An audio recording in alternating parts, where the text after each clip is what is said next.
Hi everyone, I'm going to be doing my video on some terms for parents to maybe they didn't get a super great explanation or they forgot when they were going through the IEP process what some of these acronyms are. As teachers, sometimes we tend to go over these words that are super long and educational. So I'm making this video as a quick little cheat sheet for parents. You can upload this to I use Seesaw or any sort of communication device that you use. And then I'm also going to make a form that will go along with this that will have some links and also the definitions in case they don't want to listen to the video. So the first one is IEP. So I actually have one right here. IEP stands for Individualized Education Program. So when your teacher is getting with you to set up a date to do the IEP, they're really talking about a date that they can sit down and talk about the progress and the goals and the present level of where your child is at for the year. So that is our IEP.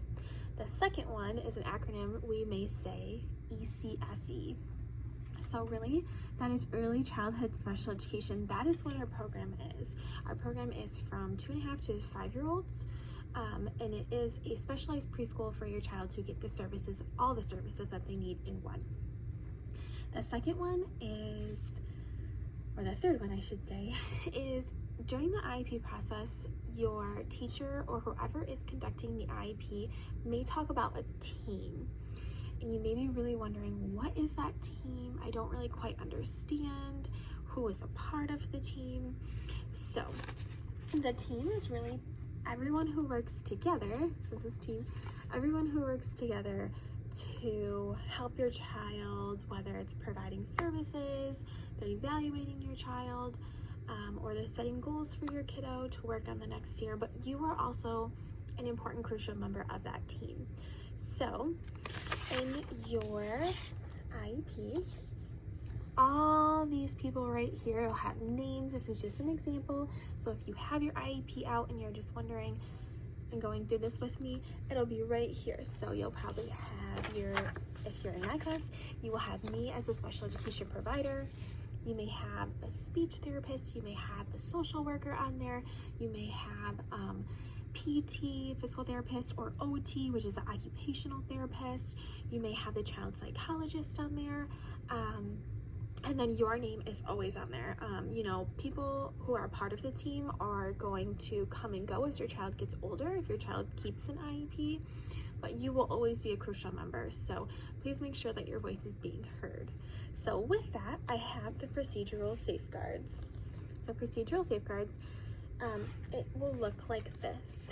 If you are in my class, you will get these. You should get these every time you have an IEP, but I actually give it to you before so that you know exactly if you want to read.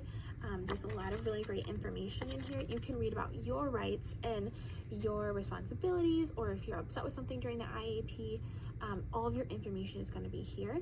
And if you need it in a different language, please let us know because we have those.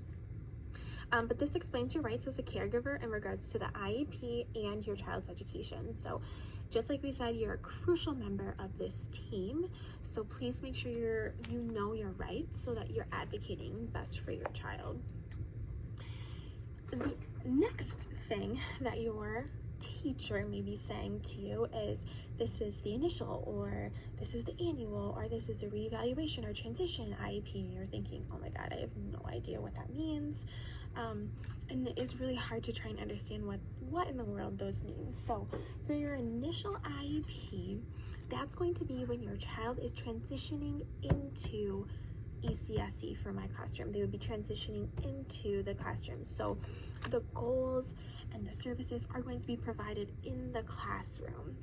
We're going to be working on those. If you're doing an annual IEP, that is yearly. So your annual will be yearly after the initial to discuss progress, new goals, how we can move forward, and things that we can do to really help your child in the next year, whether it's at home or in the classroom. And then the last one is a transition IEP. So when your child is 5, or if they decide to transition out of the program, a transition IEP is needed, and that's when the student is leaving ECSE.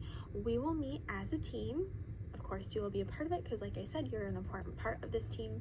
We will talk about the transition process and what your child specifically needs to be successful in whatever the next phase is for them. So that's a transition.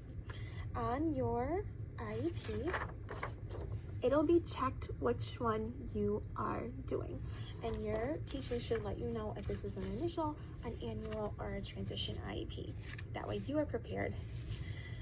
Okay, so the next one that we're going to talk about is, you're going to see this super silly acronym, and this is our PLAF. So when we say that, we're actually talking about the present level of academic achievement and functional performance. So what that really means is, it's going to talk about where your child is. So in there, it's going to have test scores, it's going to have observations from your teacher. There are so many things that can be part of in there, but it's your present level so that we can make goals for the next year that are obtainable. So right here, present level of academic achievement and functional performance. And then all of this will be filled in with your child's test scores. So when we're talking about test scores, in our classroom, we use the Battelle. And this is the Battelle. You will hear us talk about this. We do it in spring and fall of every year for every child, and it looks like this. It is 5 domains that we will look at, and we specifically go over all of that stuff with you.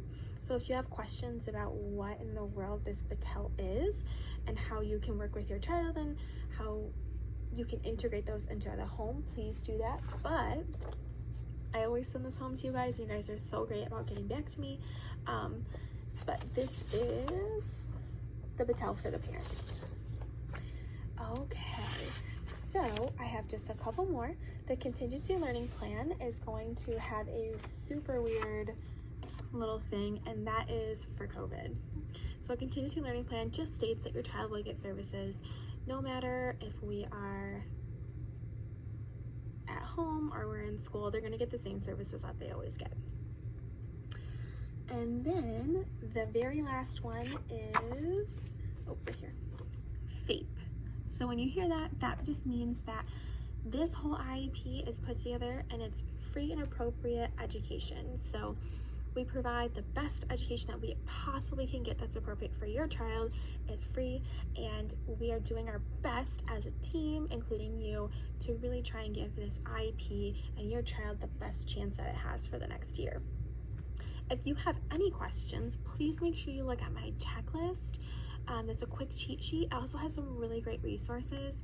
And if you have any questions about what in the world these acronyms mean or how you can figure out even more, please contact me, because I would love to go over this more and dive deeper into maybe your child's IEP where you have questions. Thanks.